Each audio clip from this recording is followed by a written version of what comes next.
जय श्रीराम मित्रांनो, मी निघालो छत्रपती संभाजीनगरसाठी. थोडं क्वीनला क्लीन केलं आणि मम्मी पप्पांना घेऊन पुढं निघालो, कारण की ऋषी पण वाट बघत होता आपली.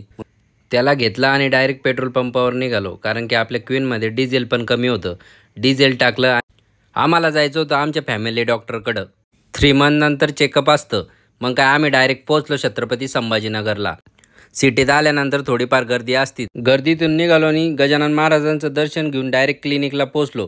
क्लिनिकला पोहोचल्यानंतर मग काय गाडी पार्क केली आणि आपण सरांची अपॉइंटमेंट घेतलेलीच होती. मग जास्त वेटिंग करायची काही गरज पडलीच नाही. पोचता बरोबर त्यांनी वेट वगैरे केलं आणि शुगर वगैरे चेक केली. तुम्ही बघू शकता सरांनी किती मस्त पेंटिंग केलेली होती. मध्ये गेलो आणि सरांना भेटलो. चेकअप वगैरे झालं. सरांसोबत पेंटिंगबाबत पण चर्चा केली. रिपोर्ट एकदम ओके निघाले, कारण आपल्याला घ्यायचं होतं आता पुढं जाऊन मेडिसिन वगैरे घेतलं आणि पप्पांना पण जायचं होतं बारामतीला.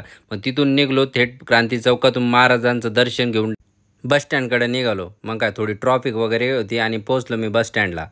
खूप वेटिंग केल्यानंतर गाडी लागली. मग गाडीत बसवलं पप्पांना. मला पण निघायचं होतं घराकडं. मग काय मी पण निघालो घरी. खूप फिरल्यानंतर भूक पण लागली होती. मग काय थांबलो फुलंब्रीला. मस्त रसमलाई घेतली आणि खाल्ली. कंटिन्यू व्हिडिओ बघण्यासाठी फॉलो करून घ्या.